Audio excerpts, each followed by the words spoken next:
iskoolaadkii magaalada Muqdisho ku aali jiray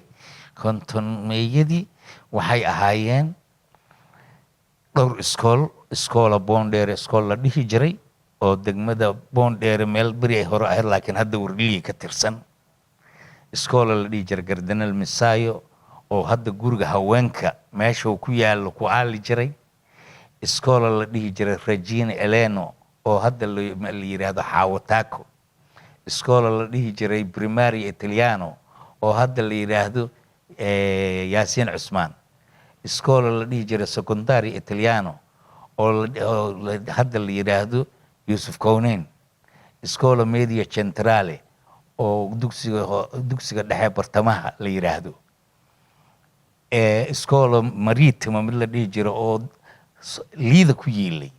iskoola Magistrale mid la dhihi jiray ku aali jiray muxuu ahaay geedkii Kaarjira hoostiisa sukadiisa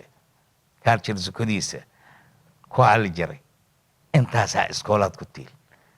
meeshaan jaamacadda ummaddu ay hadda ku dhisan tahana garoonka kubadda cagta u ahay garoonka kubadda cagta lagu dheelo oo ahay 1955 la burburshay garoonka la raray asaa meesha hadda uu ku yaalo garoonka Yariisooba hadda loo baxshay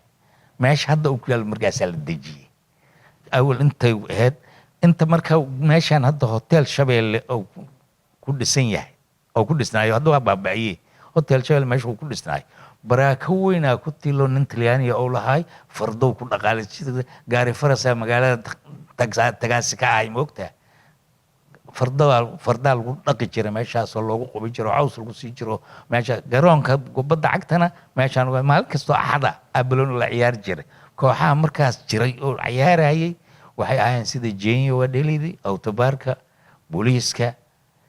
saddexdaas markay yihiin waxaa la jiray koox la dhihi jiray Mogadisho oo gaal Talyaani oo Lastica la dhihi jiray Portieri oo ahay joogta adiga markii isboortiga markaan saas u soo raaco waa soo dhaaraa waqtigan ka dhigi doonaa iskuuladii markii kacaan ku dhashay ayaa iskoolaadkii faraha ka baxeen iskoolad la yiraahdo qasab degmo kasto laba ama saddex iskoola laga sameynay degmo kasta laba ama saddex laga sameynay iskoolaadkii farahay ka bateen barkeed waaba la xira waxbarashada khasabka ah la yiri dawladda gacanka waxay soo rogtay waxbarashada khasabka ah waa in dadka khasab waxbarashada qof walba waa inuu canugiisa khasab ku geeyaa iskoolka barkeed iskoolku lacag maaha macalinka lacag lagaaga rabo canuga dharkaaga iyo buugta soo iibso bas okay iskoolaadkaas waa saasi u bateen marka degmo aan iskoolka ka badan maba jirtaba